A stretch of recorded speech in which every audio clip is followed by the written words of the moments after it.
Yuk jadi bagian dari dakwah kami. Dukung operasional dakwah dan sosial kami, raih pahala amal jariah yang terus mengalir sampai hari kiamat. Assalamualaikum warahmatullahi wabarakatuh. Alhamdulillah, wassalatu wassalamu ala rasulillah. Segala puji dan puja kehadirat Allah subhanahu wa ta'ala, juga salawat dan taslim kepada Nabi besar Muhammad sallallahu alaihi wa ala alihi wa sahbihi wasallam. Saudaraku seiman, di pertemuan perdana kita selepas lebaran untuk melanjutkan kajian bedah buku 10 penyebab lapangnya hati. Dan kita sudah menyelesaikan kurang lebih 3 dari 10 poin tersebut, atau tepatnya ya, kita menyelesaikan 2, mohon maaf. Dan kita akan masuk yang ketiga pada kesempatan sekarang. Kita sudah membahas dari 10 penyebab lapangnya hati. Yang pertama adalah mentauhidkan Allah Azza wa Jalla, sehingga hanya bergantung dan memohon kepada Allah saja. Kemudian kita juga sudah membahas yang kedua, prasangka baik kepada Allah. Panjang lebar kita sudah bahas tentang masalah itu. Apapun bentuk takdir yang datang kepada Anda selalu bersangka baik kepada Allah, maka Allah akan berikan sesuai dengan prasangkaan hambanya. Dan insya Allah kita akan masuk dari 10 penyebab lapangnya hati yang ketiga pada kesempatan ini, yaitu ilmu syar'i. Namun sebelumnya kita berdoa kepada Allah subhanahu wa ta'ala, semoga Allah mengikhlaskan niat kita, dan Allah subhanahu wa ta'ala menerima seluruh amal soleh yang pernah kita lakukan, ikhlas atau kurang ikhlas, sempurna ataupun kurang sempurna, yang sedang kita kerjakan, diantaranya menghadiri majelis ilmu ini, dan juga yang akan kita kerjakan sampai menjelang ajal datang nanti, diterima dengan pahala yang sempurna. Serta Allah panjangkan umur kita di atas ketaatan, kesempurnaan iman, kesempurnaan ilmu, kesempurnaan amal-amal saleh, dan jauh dari segala jenis pelanggaran-pelanggaran agama. Serta juga semoga Allah subhanahu wa ta'ala dengan kemahamurahnya memaafkan seluruh kesalahan kita, sehingga kita selepas dari hisab pada hari kiamat. Dan bahkan dengan kemahamurahnya kita mohon, sebagaimana Allah tuliskan di dalam surah Al-Furqan, salah satu sifat hamba-hamba Allah yang disayangi oleh Allah, atau hamba-hamba Allah yang maha penyayang, yaitu Allah menggantikan dosa-dosa mereka menjadi pahala di saat mereka taubat nasuha. Kita berharap tentunya menjadi hamba-hamba ini yang Allah ganti dosa-dosa kita menjadi pahala, serta selalu kita doakan agar negara kita menjadi negara yang aman, tentram, damai, terjaga persatuan, kesatuan, dan juga kemerdekaan kita. Dan semoga Allah subhanahu wa ta'ala selalu saja memberikan negara tercinta ini pemimpin-pemimpin yang baik, yang menjalankan tugas dan amanah dengan baik, dan juga mencintai masyarakatnya, serta juga menjadikan kita semua masyarakat yang selalu gotong royong bersama pemerintah untuk menjaga persatuan, kesatuan, dan kemerdekaan kita. Dan semoga negara kita selalu menjadi negara yang maju dan menjadi contoh bagi negara-negara yang lain. Serta juga kita selalu doakan saudara-saudara kita kaum muslimin dimanapun mereka sedang tertindas, di Palestina, di Syria, di Yaman, di Irak, di Myanmar, dimanapun. Semoga Allah ikhlaskan niat mereka, terima para syuhada mereka, mulakan Islam di tangan mereka dan tangan kita semua. Semoga Allah ikut sertakan kita bersama mereka di pahala, baik dengan doa, dengan harta, juga dengan jiwa kita. Dan semoga Allah subhanahu wa ta'ala dengan kemahamurahnya menyatukan kita semua di surga firdausnya tanpa hisab, mana disatukan dalam majlis ilmu yang mulia ini. Allahumma amin. Baik teman-teman sekalian, kita akan masuk ke poin ketiga, masalah 10 penyebab lapangnya hati.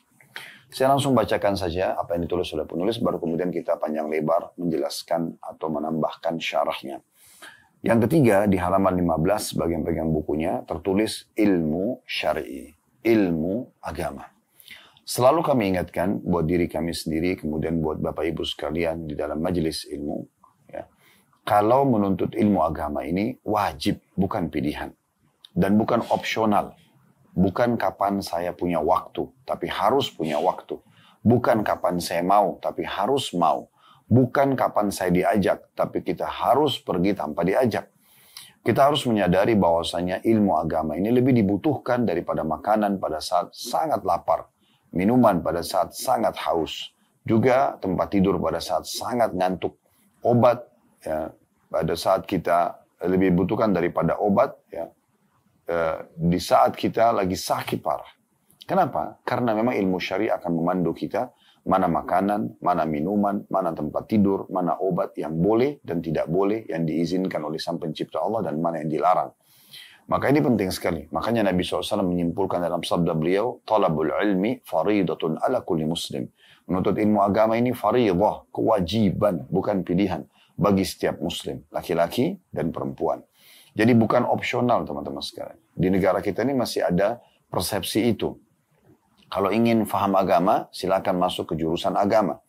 Sehingga akhirnya yang masuk ke jurusan-jurusan umum, yang bukan agama misalnya kedokteran atau hukum atau yang lainnya, maka tidak butuh untuk faham agama. Nanti gampang tinggal tanya kepada ustadz. Sebenarnya pemahaman persepsinya harus diluruskan. Karena Anda pun punya kewajiban untuk belajar. Gitu ya. Dan tidak menutup kemungkinan Anda seorang dokter, tapi Anda juga seorang alim. Anda juga seorang insinyur, tapi Anda seorang alim. Anda pakar hukum yang diterapkan di pemerintahan kita, Anda juga faham tentang hukum agama. Sehingga Anda bisa mengkombinasikan misalnya. Nah, poin ini penting untuk digarisbawahi teman-teman sekalian. Jadi jangan difahami bahwasanya ilmu agama ini adalah opsional. Ini harus difahami baik-baik. Ya.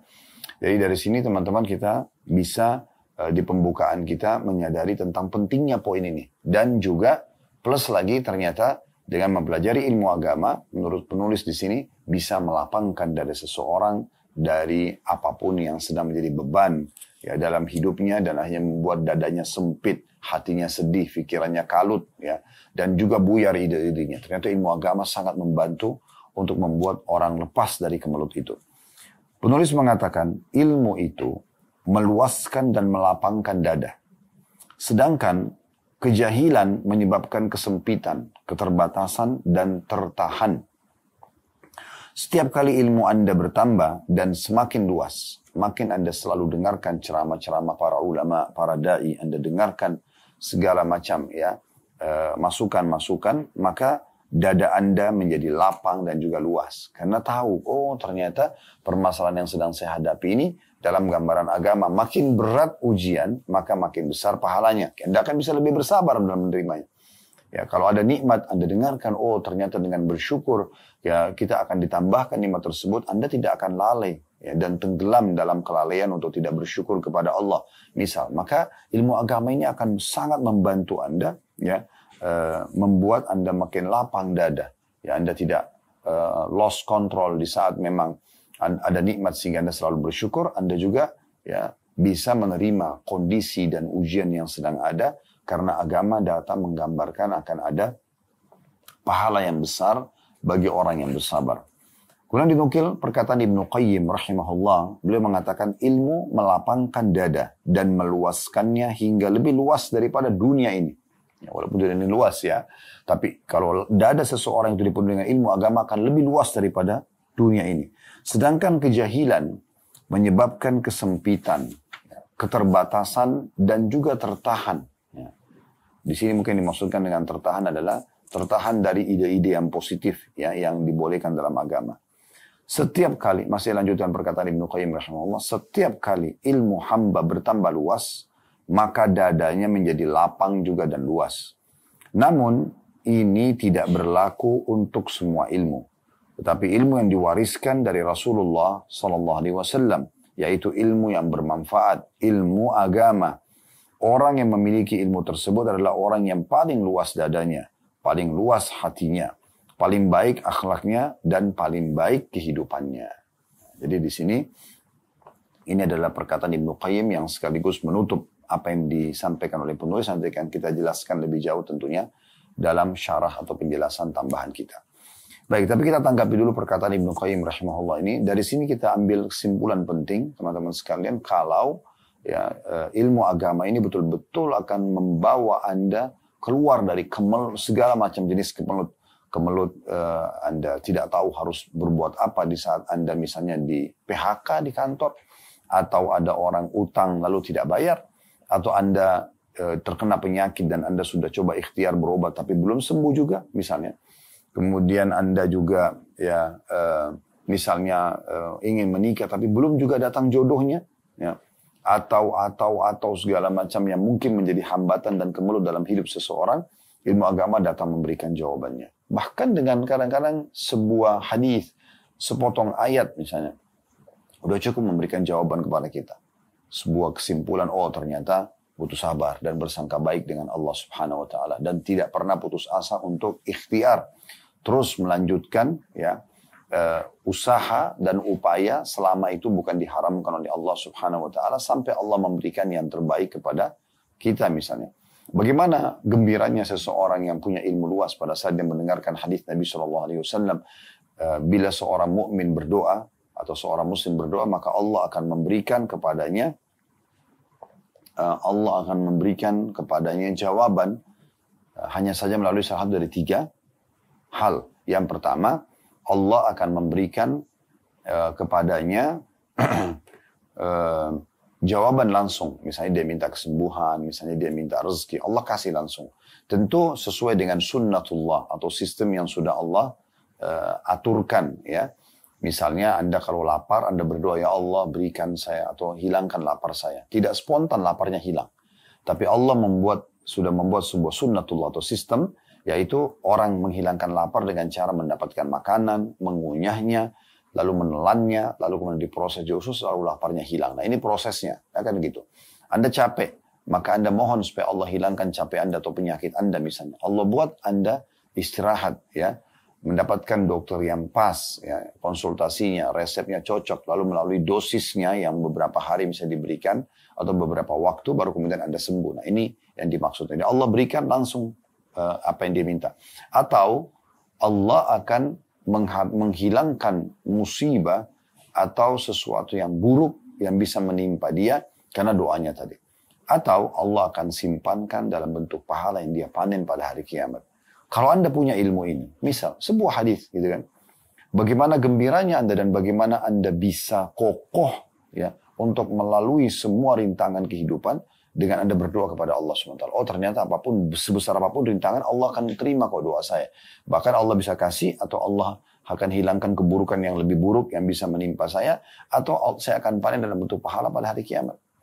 Juga hadis Nabi SAW yang lain, kata Nabi SAW, kalau Allah mendengar doa yang indah dari seorang hamba, maka Allah menerlambatkan jawabannya, agar hamba tersebut tetap dalam doanya, agar dia panen pahala. Anda bisa bayangkan di saat Anda mengatakan, ya Allah sembuhkan saya. Detik itu juga langsung sembuh. Kira-kira Anda masih berdoa? Mungkin Anda sudah berhenti berdoa. Tapi di saat Allah biarkan 2-3 hari, seminggu, sebulan, Anda akan terus berusaha dan berdoa. Dan ini Anda seperti meringkas dan memangkas, ya, umur Anda di atas ketaatan kepada Allah SWT. Karena Anda sibuk dengan doa Anda di saat Anda belum mendapatkan jawabannya. Nah, itu poin penting, ya, yang kita bisa ambil hikmahnya. Ini kenapa? Karena Anda punya ilmunya, ya. Anda punya ilmunya. Kemudian di saat Anda lapang, rezekinya luas, Anda kalau punya ilmu, Anda faham ternyata ini ada hak orang lain. Kata Ali radhiyallahu anhu, siapa yang diberikan atau dilapangkan rezeki oleh Tuhannya Allah, maka dia harus tahu di situ harus ada hak dia memperindah jamuan buat tamunya, melanjutkan hubungan silaturahimnya, kemudian membantu orang-orang fakir miskin, para mujahidin, kemudian ibnu sabil, orang terputus jalan. Dan dia juga tahu ada ujian yang datang kepada hartanya. Ada orang utang gak bayar, ada orang diinvestasi lalu rugi, dan seterusnya. Itu ujian yang datang kepada harta kita. Nah ini poin penting yang harus kita garis bawahi. Kenapa ilmu bisa melapangkan dada? Karena Anda jadi tahu, gitu kan? Dan ini tidak semua orang bisa milikin, kecuali orang yang memang mendalami ilmu agama. Makanya tadi beliau mengatakan tidak semua ilmu seperti itu. Tetapi ilmu agama iya. Ilmu agama iya. Nah ini yang dimaksudkan dengan makin luas dadanya, makin lapang hatinya. Bahkan lebih luas daripada dunia ini. Berapa banyak orang yang jahil, orang yang tidak faham. Mereka menghadapi ujian karena mereka tidak tahu. Maka apa yang terjadi? Mereka ada yang stres, malah larinya ke minuman keras, narkotika, ya, mabuk-mabukan, ya, berantem, malah berzina, malah ini dan itu. Jadi makin kacau semuanya karena air yang keruh ditambah dengan keruhan yang lainnya. Gitu ya. Karena sudah salah, penyebabnya dosa, kesumpekan dan masalah itu, ditambah lagi dengan masalah baru. Maka tidak menyelesaikan masalah. Dia mabuk nih. Beberapa saat dia mungkin tenang karena dia lagi fly, dia lagi tidak sadarkan diri. Tapi setelah dia sadar, dia akan mendapatkan masalah yang sama. Bedakan dengan orang yang mendapat masalah, tapi dia faham tadi apa yang kita sampaikan. Punya teori syar'inya. Bahkan kalau perlu dia jadikan itu sebagai ajang lebih mendekatkan diri kepada Allah Subhanahu Wa Taala dengan malah lebih rajin di masjid, malah lebih lama berdoa, malah bertawasul dengan amal saleh. Dia bersedekah, gitu kan, untuk memohon kepada Allah agar Allah selamatkan dia dari permasalahan yang sedang dihadapi. Nah ini poin penting yang harus digarisbawahi. Baik teman-teman sekalian. Kita perlu masuk kepada syarah yang lebih jauh lagi. Perlu Anda ketahui memang bahwasanya agama kita ini agama ilmu. Nah, itu penting ya. Agama kita adalah agama ilmu. Memang dasarnya semua muslim wajib punya ilmu. Terutama ilmu agama. Jadi Anda mulai pondasi hidup Anda di ilmu agama ini. Itu dulu. Jadi jangan pernah mulai detik ini teman-teman sekalian berpikir tidak penting belajar agama. Tidak penting majelis ilmu. Tidak penting mengulang-ulang ilmu, tidak penting menulis ilmu, tidak penting membaca buku. Itu keliru. Bahkan kalau perlu kita sekarang sudah mulai membangun persepsi-persepsi baru, bahwasanya hiburan saya majelis ilmu. Hiburan keturunan anak-anak saya dan pasangan saya adalah ilmu. Memang begitu. Buat mereka gembira dengan ilmu itu. Buat mereka merasa haus dengan ilmu itu. Sehingga mereka selalu mau saja dan diri kita untuk belajar dan menambah ilmu. Tidak pernah puas dengan satu materi. Imam Nawawi rahimahullah, beliau setiap hari mempelajari 13 kitab di 13 guru. Jadi kalau kita bahasakan 13 kali pertemuan seperti ini. Misalnya Anda ikut pengajian sekarang membedah buku ini. Mungkin 1 jam lagi Anda ikut pengajian Ustadz siapa dengan buku lain. Untuk pengajian kita juga tetapi kajian yang lain misalnya kitab yang. Bayangkan 13 kitab di 13 guru. Setiap harinya. Makanya beliau meninggal sebelum 40 tahun, karya ilmunya banyak sekali. Jadi kalau sekarang kita lebih banyak membawa anak-anak kita pada kelalaian misalnya. Nah, mereka tidak sibuk dengan ilmu itu. Sayang sekali. Walaupun mungkin metode yang digunakan tidak selamanya harus membacakan buku kepada anak-anak ya. Tetapi dengan kita berikan nasihat, kita berikan saran, kita mengajak dia beraktivitas seperti kita. Seperti misalnya Anda punya anak laki-laki, Anda ajak ke masjid bersama-sama. Atau anak perempuan bisa sama ibunya ikut sholat, diberikan mukena kecil, dia pakai. Kan misal contoh. Membiasakan mereka untuk mendatangkan guru mengaji, mereka di rumah hafal Al-Quran ya. Anda sendiri mungkin terjun dalam mendidik apa yang Anda punya dan itu kan sama juga mendidik di sini ya. Jadi tidak selamanya jangan dibayangkan harus duduk seperti kita sekarang dengarin ilmu, karena anak-anak mungkin bisa jenuh dia kalau pakai metode seperti ini. Tapi tidak ada salahnya sesekali Anda bisa mengajak mereka ke majelis ilmu di saat mereka sudah mulai bisa mencerna dan menangkap apa yang akan dijelaskan. Nah, itu penting sekali. Jadi memang kita harus melahirkan persepsi seperti ini ya. Kita butuh dengan ilmu agama. Baik, kira-kira kalau Anda bertanya kepada saya apa alasannya Ustaz? Saya akan coba berikan garis besarnya. Karena kalau kita mau bahas tentang ilmu ini luar biasa. Ya, Ibnu Qayyim rahimahullah menyebutkan lebih dari 100 keutamaan ilmu itu sendiri. Ya. Tapi kita coba angkat poin penting. Misal perkataan Mu'adz bin Jabal radhiyallahu anhu. Al-ilmu imamul amali wal amalu tabi'uhu. Ilmu itu adalah pemimpin amal. Maksudnya dia yang harus ada baru bisa orang beramal. Gak bisa beramal tanpa ilmu. Sementara kita diciptakan oleh Allah SWT untuk mengabdi, untuk beribadah, untuk beramal. Sebagaimana Allah sebutkan dalam surah Az-Zariyat, surah nomor 51 ayat 56. وَمَا خَلَقْتُ الْجِنَّ وَالْإِنسَ إِلَّا لِيَعْبُدُونَ. Aku tidak ciptakan jin dan manusia kecuali untuk mengabdi, menyembah, beribadah kepadaku. Ya, jadi beramal. Maka beliau mengatakan supaya faham kaidahnya, al-ilmu imamul amal, wal amalu tabi'uhu. Ilmu adalah pemimpin amal dan amal itu berada di belakangnya, di belakang ya ilmu itu sendiri. Ilmu itu teman-teman sekalian ya berdasarkan dari banyak sekali ya dari Al-Quran, dari hadis, perkataan para salafus salih tentang masalah kedudukan ilmu yang luar biasa. Ya, Nabi alaihi salatu wassalam, kalau ada orang datang dan mengatakan, ya Rasulullah, saya mau datang mendalami ilmu agama ini. Beliau senyum lebar dan beliau mengatakan, marhaban bitalabatil ilm. Selamat datang para penuntut ilmu. Selamat datang para penuntut ilmu. Dan Imam Bukhari rahimahullah menyusun sebuah bab dalam Sahih Bukhari beliau, al-ilmu qabla al-qawli wal-amal. Ilmu dulu sebelum berkata dan berbuat. Ya, sebelum berkata dan berbuat. Lalu beliau berdalil dengan surah Muhammad surah nomor 47 ayat 19, fa'lam annahu la ilaha illallah wastaghfir li dzambik. Yang artinya maka ketahuilah, berilmulah dulu bahwasanya tidak sesembahan yang berhak disembah kecuali Allah, lalu mohon ampunlah terhadap dosa-dosamu. Ya, dari ayat ini Allah memulai dengan ilmu. Kita juga tahu ayat pertama yang turun dalam agama kita ini yang diterima oleh baginda Nabi SAW di Jabal Nur, di Gua Hira, di Gunung Cahaya, Jabal Nur di Mekah, dan di Gua Hira adalah Iqra bismi rabbikal ladzi khalaq. Baca, disuruh belajar gitu ya. Jadi kita bisa ambil bagaimana gambaran agama kita yang luar biasa. Ya. Semuanya berdasarkan ilmu. Sufyan ibn Uyainah rahimahullah berkata, dan berdalil dari ayat ini tadi, bahwasanya ilmu itu memiliki keutamaan yang sangat tinggi. Dan tidak boleh seorang muslim ataupun muslimah melepaskan diri dan mengacuhkan ilmu agama. Dia harus peduli. Ya. Dan juga Abu Nuaim menyebutkan dalam kitab Al-Hilya beliau, ketika menjelaskan biografinya Sufyan, ya, beliau mengatakan, pada saat Sufyan ibn Uyainah membaca ayat ini, lalu mengatakan, tidakkah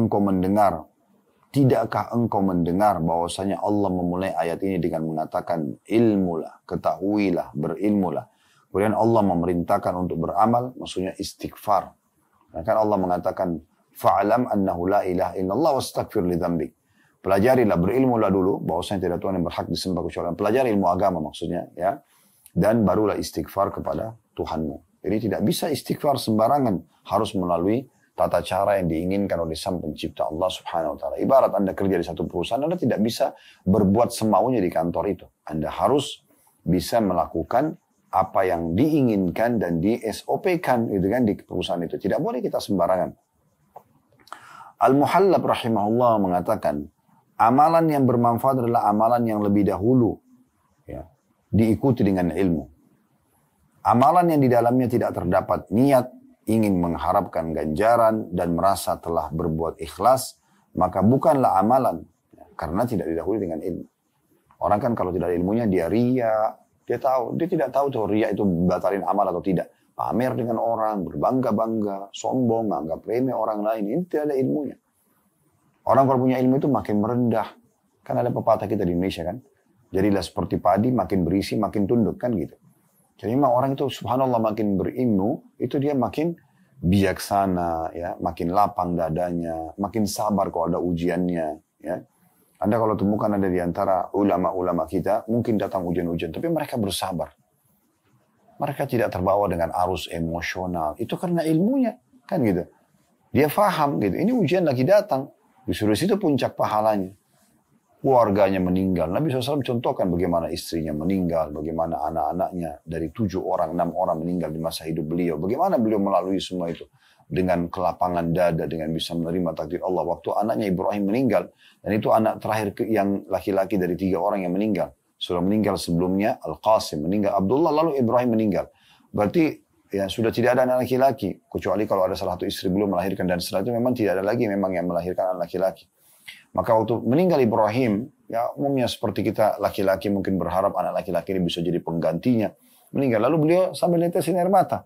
Dan beliau mengatakan, wahai Ibrahim, kami sedih berpisah denganmu. Tapi lisan kami tidak akan mengucapkan kecuali yang Tuhan kami ridhoi. Gak mungkin kami pungkiri tentang takdir ini. Gak mungkin kami menghardik dan menyalahkan Allah Subhanahu wa Ta'ala. Kami pasti akan terima. Kenapa? Karena ilmu. Karena ilmu yang membuat lapang dada seperti ini. Bisa menerima ujian-ujian tersebut. Dan begitu juga Nabi SAW di sisi lain ya. Bagaimana mensyukuri nikmat karena punya ilmu. Beliau sholat malam sampai telapak kaki beliau pecah-pecah. Aisyah lalu mengatakan, ya Rasulullah, ya, kenapa Anda lakukan ini? Sementara Allah sudah maafkan dosa Anda yang lalu dan akan datang. Maka apa kata Nabi SAW? Supaya aku dapat pahala sholat malam? Enggak. Supaya dosaku dimaafkan? Enggak. Beliau mengatakan, afala akunu abdan syakura. Apakah tidak bisa aku bersyukur? Kira-kira teman-teman sekalian, kalau bukan karena ilmu, apakah orang berpikir di saat badannya sehat, di saat melimpah rezeki, ya, ada pasangan hidup, ada anak, ada pendapatan. Kalau bukan karena ilmu, dia berpikir untuk membalas ya kebaikan Allah itu dengan sholat malam, misalnya sampai kaki pecah-pecah. Enggak. Mungkin mereka malah cuma gembira-gembira, cuma senyum. Bahkan ada orang yang foya-foya, yang lalai karena tidak punya ilmu. Nah itu, pengaruh ilmu itu besar sekali. Kita pindah ke perkataan Ibnu Munir ya. Yang mengatakan, Bukhari membabkan ilmu sebelum ya perkataan dan perbuatan Ini menandakan bahwasanya tidak mungkin seseorang itu berkata dan berbuat yang benar kecuali dengan ilmu. Ya. Jadi ilmu itu nanti akan mengontrol perkataan dan perbuatan seseorang. Nah ini dilihat bagaimana efek daripada ilmu itu. Belum lagi kita bicara teman-teman sekalian tentang keutamaan ilmu itu sendiri. Anda kalau berilmu, Allah akan tinggikan derajat Anda. Allah akan angkat derajat Anda. Mau fisik Anda kurang, ya. Tapi kalau Anda berilmu luar biasa. Kalau Anda pernah dengar kisah Atha rahimahullah. Atha ini mantan budak di Mekah. Dan disebutkan oleh para ulama tentang ciri fisiknya. Bukan untuk menghinanya, tapi untuk menjelaskan bagaimana ilmu mengangkat derajat seseorang. Matanya kanan buta. Kakinya satu pincang. Badannya kurus, kulitnya hitam pekat. Rambutnya keriting kecil-kecil. Ya. Orang dari Afrika. Subhanallah. Jadi budak di Mekah diperjualbelikan, ada seorang ibu membelinya, kemudian dia bekerja dengan ibu tersebut, tapi ibu ini lihat, atau ini rajin sekali, di waktu yang dia tidak bertugas melayani majikannya, dia selalu nuntut ilmu. Dan karena ilmunya luas, maka sering banyak orang konsultasi, datang nanya-nanya ilmu agama kepada Atha. Melihat hal tersebut, karena ibu ini punya keimanan dan dia faham, dia iklankan di musim haji, di Mina, dia mengatakan, wahai muslimin, saksikanlah Atha, saya bebaskan karena Allah dan untuk muslimin. Maka semenjak itu Atha bin Abi Rabah rahimahullah menjadikan Masjidil Haram 10 tahun sebagai rumahnya. Tidur di situ, makan di situ, ya. Beliau belajar selalu dari ulama setiap hari sampai menjadi ulamanya muslimin. Dan waktu itu khalifah menunjuk mufti di musim haji di masa itu tidak boleh kecuali Atha bin Abi Rabah, karena orang haji bisa saja salah dalam memberikan fatwa karena dia kan musiman, ya. Sekarang kalau orang salah memberikan fatwa tentang mabit di Mina, tentang sembelihan, tentang jumrah, tentang banyak hukum-hukum haji misalnya, maka kalau dia salah, terus orang itu sudah lakukan kesalahan, bagaimana caranya dia perbaikin?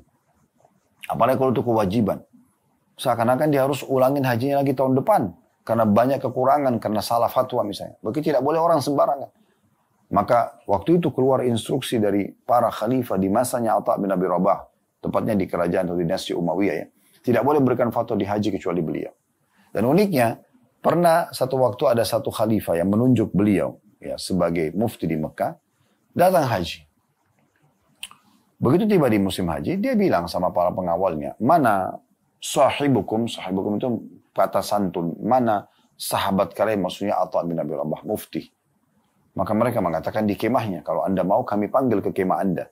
Lalu kata khalifah, enggak, jangan, saya mau ke sana, saya mau temuin dia.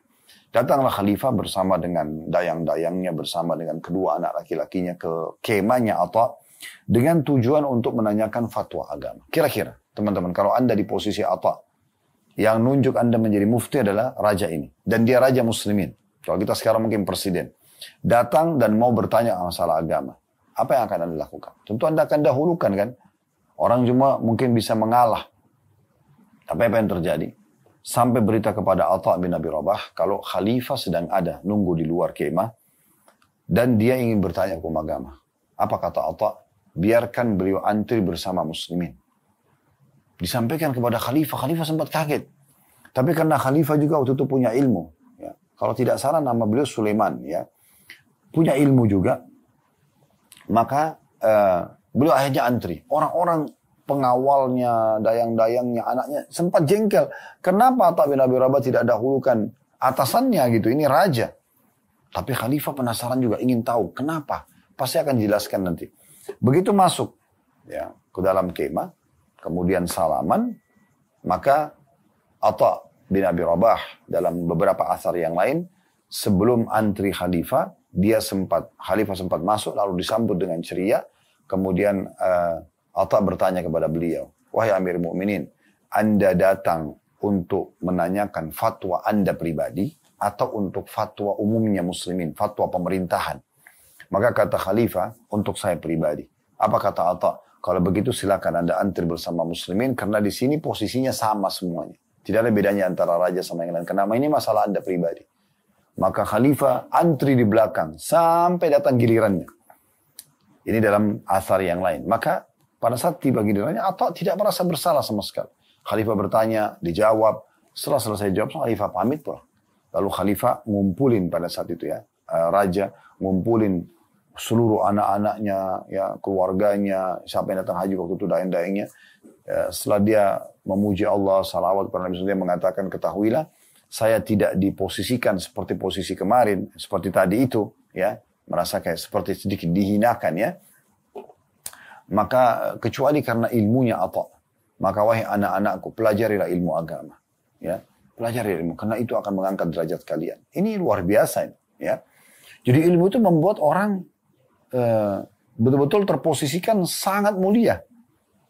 Cerita yang lain, Abu Yusuf, rahimahullah, muridnya Abu Hanifah. Satu waktu pernah di masa dia lagi jaya-jayanya ya, Abu Yusuf ini semasa dengan gurunya Abu Hanifah. Dan semasa dengan Imam Malik. Imam Syafi'i juga sempat mendapatkan beliau. Dan Imam Ahmad waktu itu masih remaja dan mendengarkan tentang Abu Yusuf dan fatwa-fatwanya. Karena ini murid utamanya Abu Hanifah. Ya, imam mazhab yang pertama lah, disilakan begitu ya, dari 4 imam mazhab. Maksudnya di sini pertama itu dari sisi senioritas ya, karena Abu Hanifah itu meninggal di tahun 150 Hijriah ya, dan Imam Syafi'i lahir di waktu itu. Sementara Imam Malik meninggal di 179 Hijriah. Jadi memang Imam Abu Hanifah lebih dulu meninggal. Ya, bukan berarti beliau lebih luas ilmunya, karena 4 mazhab ini semua diakui insya Allah kapabilitas ilmu mereka. Tetapi pada saat itu, murid utama Abu Hanifah adalah Abu Yusuf. Satu waktu Abu Yusuf, di akhir hidup beliau, diundang oleh khalifah yang berkuasa di masa itu. Saya tidak ingat nama khalifahnya ya, tapi yang jelas waktu itu diundang. Lalu dihidangkanlah, waktu sudah ngobrol, khalifah sudah banyak bertanya tentang hukum agama dan dijawab oleh Abu Yusuf. Tiba-tiba dihidangkan makanan, dan ada makanan itu terkenal di masa itu, seperti makanan khusus para raja-raja, campuran antara gandum, antara madu, kacang-kacangan yang mahal gitu ya. Intinya seperti itu. Maka pada saat dihidangkan, kalau tidak salah diistilahkan dengan falluj atau apa gitu namanya, saya lupa karena kisah ini sudah cukup lama dulu saya pernah nukil dan kita pelajari ya. Menjelas kisahnya benar. Kemudian pada saat melihat makanan itu Abu Yusuf tiba-tiba tersenyum lebar. Bahkan dalam beberapa buku disebutkan tertawa dia. Maka khalifah bertanya, kenapa Anda tertawa? Dia mengatakan, wahai Amir Mu'minin, saya tiba-tiba mengingat guru saya Abu Hanifah. Di saat dulu saya awal-awal belajar agama, masih awal-awal belajar, dan selalu rutin datang belajar dengan beliau. Ya, beliau mengatakan, wahai Abu Yusuf, kalau seandainya kau betul-betul mempelajari agama ini dengan benar, dengan ikhlas tulus karena Allah, Allah akan angkat derajatmu. Engkau akan duduk bersama dengan raja-raja di singgasana mereka, dan engkau akan memakan makanan itu disebut. Ya, tadi kalau salah seingat saya namanya faluj ya. Lebih mungkin mohon maaf kalau saya keliru karena saya sudah tidak terlalu ingat. Tapi seingat saya memang makanan itu makanan raja-raja. Maka engkau akan makan makanan tersebut. Dan subhanallah kata Abu Yusuf, hai Amir Mu'minin, hari ini Allah buktikan perkataan guru saya itu.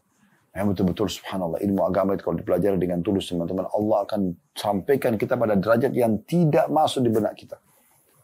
Orang-orang akan datang belajar, bahkan para pejabat, para pejabat pemerintahan, mungkin aparat pemerintahan, mungkin para saudagar, para orang-orang awam, semuanya pada belajar.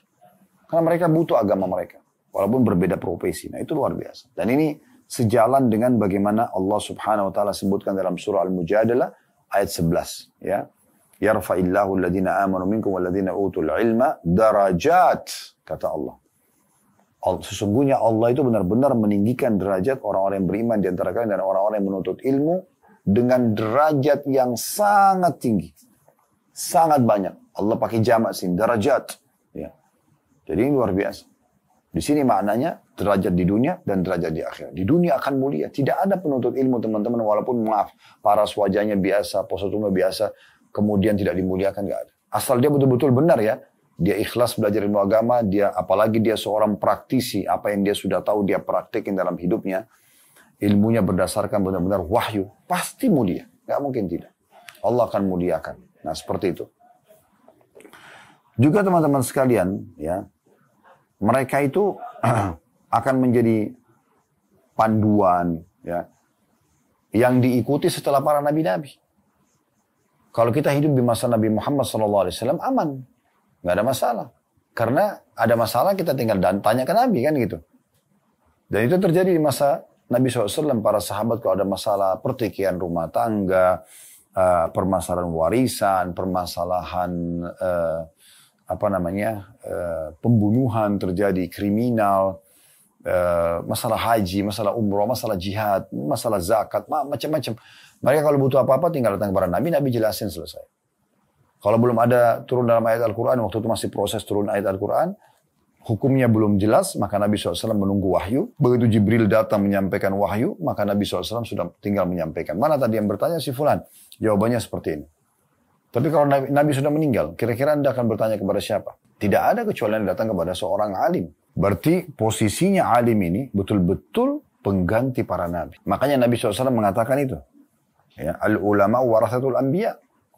Ulama itu pewarisnya para nabi-nabi. Sama Anda ke Nabi gitu. Ya. Tentu tidak sama secara keilmuan, tidak sama secara derajat di sisi Allah SWT karena nabi-nabi lebih tinggi. Tetapi mereka penyambung lidahnya Nabi.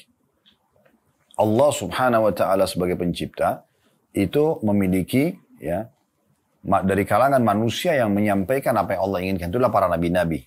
Nabi-nabi penyambung lidah mereka para ulama dan dai. Kan gitu. Dan ini akan membawa Anda ke surga. Nah, seperti itu. Jadi kayak juru bicara gitu ya. Makanya Nabi SAW mengatakan al-anbiya warahatul anbiya, al-ulama warahatul anbiya, para ulama pewarisnya para nabi. Bagaimana caranya Anda bisa mencapai tingkat ini? Tidak mungkin kecuali Anda belajar. Bagaimana caranya kita menjadi seorang alim tanpa belajar, teman-teman sekalian? Tanpa belajar bacaan Al-Quran, dengan benar, kemudian tanpa menghafal Al-Quran, tanpa Anda tentu Anda akan sulit berdalil dia dengan Al-Quran kalau Anda tidak mengetahuinya. Tanpa mempelajari hadis-hadis Nabi SAW dan Anda mempelajari lebih dalam di dalam mustalah hadis, tentang masalah hadis yang lemah, hadis yang sahih, hadis yang hasan. Kemudian istilah-istilah yang dipakai oleh para ulama. Kalau Bukhari Muslim pakai istilah sahih, kalau mungkin Tirmidzi dan ulama-ulama yang menggunakan istilah yang lain hasan sahih misalnya. Itu kan dipelajari semua ya. Kemudian juga tentunya ada istilah marfu, mauquf ya. Beberapa istilah-istilah yang dipakai dalam ilmu hadis. Yang marfu dia langsung kepada Nabi SAW, yang mauquf hanya sampai para sahabat. Bagaimana kita berhujjah dengan perkataan para sahabat, statement para ulama tentang masalah ini. Jadi panjang lebar ya. Anda pelajari semua itu. Kemudian Anda juga pelajari tentang sirah Nabawi, sirah Nabi SAW. Pelajari hidup beliau dari beliau sebelum lahir sampai beliau meninggal. Apa saja yang beliau lakukan. Ya, kapan ayat ini turun dalam hidup beliau. Kapan hadis itu disebutkan. Sebab nuzulnya ayat. Sebab urutnya hadis. Kemudian juga Anda pelajari tentang para sahabat. Bagaimana mereka masuk Islam. Bagaimana mereka berjuang untuk awam. Bagaimana mereka mempertahankan keimanannya. Dan seterusnya. Ya. Belum lagi Anda pelajari tentang masalah fikih-fikih. Ya. Ada fikih ibadah, ada fikih muamalah, sholat, puasa, zakat. Dan Anda juga pelajari tentang transaksi jual beli. Ya. Di masa kita sekarang ada perbankan, ada asuransi, dan segala macam. Nah ini kan butuh belajar. Ya. Karena tidak ada di antara kita yang dilahirkan dalam kondisi, alim. Jadi kalau Anda mau sampai pada tingkat menjadi pengganti dan penyambung lidah para nabi setelah nabi meninggal, maka Anda harus menjadi seorang alim dan tidak bisa jadi alim kecuali Anda belajar. Nah, itu kedudukan ilmu agama kan gitu. Mulia sekali. Bayangkan kalau Anda memberikan fatwa untuk menyampaikan kepada seseorang sebuah hukum lalu orang itu faham dan diterapkan dalam kehidupan mereka. Berapa banyak pahala yang akan didapatkan. Kita ajarkan orang tentang sholat misalnya. Kemudian dia jadi faham sholat lalu selama hidup dipakai sholat sama dia. Belum lagi kalau dia menjadi seorang alim satu waktu. Misal, sehingga dia menjadi guru besar, dia mengajarkan kepada murid-muridnya misalnya. Atau minimal dia mengajarkan kepada kerabatnya, itu kan luar biasa. Dan memang semua nabi-nabi teman-teman tidak mewariskan harta. Makanya lanjutan hadis kata Nabi SAW, al-ulama warathul anbiya, ulama adalah pewaris para nabi. Kemudian, wa innal anbiya lam yuwarrithu dinara wala dirhama. Dan diketahuilah para nabi-nabi tidak akan pernah mewariskan dinar dan dirham. Tidak ada harta. Wa innama warathul ilm. Tapi mereka mewariskan ilmu. وَمَنْ أَخَذَهُ أَخَذَ بِحَظٍ وَافِرٍ. Siapa yang mengambil ilmu itu, dia belajar ilmu agama, maka dia telah mengambil bagian terbesar dalam hidupnya. Artinya ini luar biasa keberuntungan bagi dia. Hadis riwayat Abu Daud. Banyak sekali tokoh-tokoh. Di Indonesia pun ada, kan gitu. Saya pernah melihat statement yang disampaikan oleh B.J. Habibie rahimahullah, salah satu presiden kita dulu ya. Semoga Allah rahmati semua yang sudah meninggal tentunya dari para pemimpin kita, dimaafkan kesalahannya, diterima amal-amalnya. Allahumma amin. Beliau pernah mengatakan di akhir hidupnya, padahal beliau sudah bisa membuat pesawat dan membanggakan negara kita, Indonesia, ya, dengan kecerdasan yang Allah berikan. Tapi beliau mengatakan kalau bisa mereview kembali, ini, hidupnya beliau akan mempelajari agama, ya. Anda sudah bisa ambil satu kesimpulan gitu. Seseorang yang sudah sampai pada level itu dari ilmu pengetahuan umum berharap bisa kembali untuk mempelajari ilmu agama dan lebih berharap untuk bisa menjadi seorang alim. Ya, berarti memang ilmu agama itu luar biasa teman-teman sekalian. Ya. Dan kalau Anda dipilih oleh Allah Subhanahu Wa Taala, dipilih oleh Allah ya, untuk menjadi orang yang mau belajar agama, terdorong dalam hati Anda mau belajar, Anda siapkan, lowongkan akal dan otak Anda ini untuk menghafal ilmu agama. Anda jadikan lisan Anda untuk berdakwah, menyampaikan agama. Anda menjadi seorang praktisi, mempraktikkan agama. Berarti Allah inginkan kebaikan buat Anda. Karena kata Nabi SAW, "Man yuridillahu bihil khairan yufaqihu fid din." Siapa yang Allah inginkan kebaikan baginya, Allah pasti fakihkan di dalam agama. Maksudnya Allah akan membuat dia faham terhadap agama dalam hadis Bukhari Muslim. Itu kan luar biasa. Berarti orang kalau tidak faham agama, tidak mau belajar, tidak ada keinginan. Pasti Allah tidak inginkan kebaikan buat dia. Gitu kan? Jadi saat Anda masih meluangkan waktu duduk dengarin ilmu, mau meluangkan waktu untuk datang ke masjid, ke majelis taklim, mau menulis, ya, mau oh iya ini ya, mau praktekin itu, berarti Allah inginkan kebaikan buat Anda.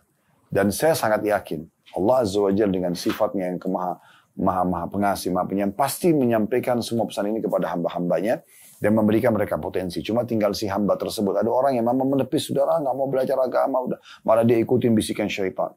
Kalau tadi saya bilang, Allah Azza wa Jal memiliki juru bicara, itu adalah para nabi-nabi dan rasul. Dan para nabi dan rasul penyambung lidah. Mereka adalah para ulama dan da'i, dan ini akan membawa ke surga, karena jalan Allah. Dan tidak ada jalan lain. Ini jalan yang baik. Jalan yang kedua, jalan sesat, itulah iblis. Yang Allah sudah jelaskan akan menyesatkan anak Adam. Karena dia jengkel kepada Nabi Adam AS. Kisahnya cukup panjang berhubungan dengan masalah ini. Intinya, juru bicara dia adalah dukun, peramal, penyamun, penyihir. Kemudian para ahli maksiat. Ini kalau Anda ikutin mereka, ya, datang ke majelis-majelis mereka akan membawa Anda ke jalan iblis dan ke neraka tentunya. Maka ini harus hati-hati sekali. Ya. Ibnu Taimiyah rahimahullah menanggapi hadis ini, hadis Bukhari Muslim tadi, siapa yang Allah inginkan kebaikan baginya, Allah fahamkan dia terhadap agama, Allah fakihkan dalam agama ini. Beliau mengatakan setiap orang yang Allah menghendaki kebaikan padanya pasti akan diberi kepahaman dalam masalah agama. Sedangkan orang yang tidak diberi kepahaman dalam agama, tentu Allah tidak menginginkan kebaikan dan bagusnya agama pada dirinya. Ini beliau sebutkan dalam Majmu' Fatawa beliau di jilid 28 halaman 80. Ya. Dan subhanallah, orang kalau punya ilmu agama ini teman-teman, dia sendiri jadi cahaya selain buat dirinya juga buat orang lain. Bahkan kadang-kadang tanpa menyampaikan ilmu agama pun, dengan melihatnya saja kita sudah bisa menambah keimanan kita. Itu yang dikatakan Ibnu Qayyim rahimahullah tentang gurunya Ibnu Taimiyah yang baru saja kita sebutkan statementnya. Di mana beliau mengatakan, Ibnu Qayyim mengatakan, kalau kami sudah merasa iman kami mengurang, ya, kami ingin memperbaharui iman kami hanya datang bertemu dengan Ibnu Taimiyah, hanya melihat saja. Dengan melihat beliau saja sudah bertambah rasanya keimanan kita. Nah itu luar biasa keberkahan ilmu tersebut. Dan dinukil tentang beliau Ibnu Taimiyah, saking luasnya ilmunya.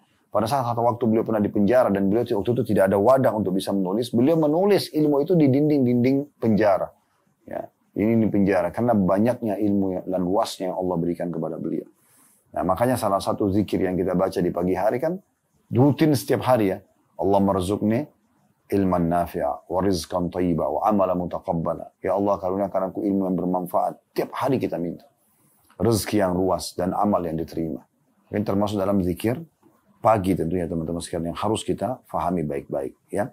Jadi jangan sampai kita menganggap remeh tentang masalah ilmu ini, dan tentu banyak sekali keutamaan-keutamaan, di antaranya hadis ya yang Nabi alaihi salatu wassalam sebutkan, kalau seseorang itu mau puncaknya nanti mendapatkan surga, maka cara termudah dan paling tepat adalah menuntut ilmu.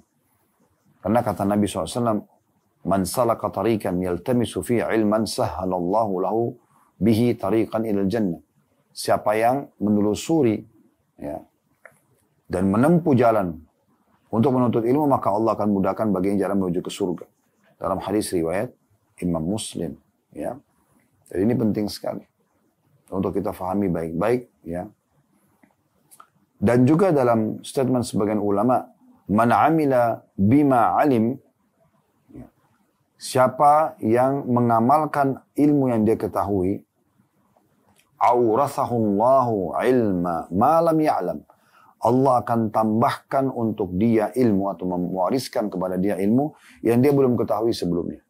Anda tinggal menjadi seorang praktisi, Allah akan datangkan sumber-sumber ilmu agar lebih luas lagi ilmu Anda. Ya. Jadi ini penting sekali. Dan sebagian ulama juga mengatakan thawabul hasanatil hasanatu ba'daha. Balasan dari kebaikan adalah kebaikan selanjutnya. Maksudnya kalau Anda ikhlas tulus untuk ilmu itu lalu Anda praktikin, Allah akan datangkan juga ilmu-ilmu lagi setelahnya. Ya. Itu sebagaimana Allah sebutkan dalam surah Maryam, surah nomor 19 ayat 76, ya. Wa yazidullahu alladhina ihtadaw huda. Dan Allah akan menambahkan petunjuk kepada orang yang telah mendapatkan petunjuk. Allah akan tambahkan, ya. Begitu juga dengan surah Muhammad surah nomor 47 ayat 17. Allah mengatakan, "Walladzina ihtadaw zadahum huda wa atahum taqwahum." Dan orang-orang yang mau menerima petunjuk, ya, mau belajar ilmu agama, kemudian dia praktikin, apalagi dia sampai ajarkan, ya, maka Allah akan menambahkan petunjuk kepada mereka dan memberikan balasan tambahan ketakwaan, kepatuhan kepada Allah Subhanahu wa ta'ala. Dan Nabi SAW menyebutkan dalam sebuah hadis yang sangat mulia. Saya pribadi selalu menjadikan ini sebagai motivasi buat saya, ya. Ini motivasi utama buat saya, teman-teman sekalian, dalam selalu semangat untuk menuntut ilmu. Karena kita semua sama-sama menuntut ilmu. Kita belajar dari para ulama-ulama kita, ya. Kami hanya seorang dai yang menyampaikan ilmu agama sebatas yang diketahui. Kita terus belajar dan tekuni. Tapi Nabi SAW luar biasa menyebutkan dalam hadis, ya. Kalau saya mengulang-ulang hadis ini, saya selalu berharap agar Allah masukkan kita menjadi salah satunya, gitu, ya. Beliau mengatakan, sesungguhnya perumpamaan atau perbedaan antara, ya, seorang alim dengan orang abid di antara kalian, ya. Maksudnya perbedaan antara seorang yang punya ilmu agama dan orang yang lalu dia beramal dengan orang yang cuma mau beramal tapi tidak punya ilmu. Adalah seperti perbedaan atau perumpamaan antara aku dengan orang yang paling bodoh di antara kalian. Andai saja Nabi SAW menyebutkan dalam hadis ini, teman-teman sekalian, perbedaannya antara orang alim di antara kalian dan orang bodoh di antara kalian. Karena dia faham agama, itu sudah cukup. Bagaimana Nabi SAW mengatakan perbedaan antara seorang alim di antara kalian dengan orang abid, orang yang punya ilmu dan beramal, serta orang yang cuma suka beramal tapi tidak punya ilmu. Dia bisa salah apa yang dia kerjakan karena tidak punya landasan ilmunya. Mau semangat ibadah tapi salah. Sholatnya salah, puasanya salah, dan seterusnya misalnya. Haji umrohnya salah karena tidak punya ilmu, tidak mau belajar, gitu.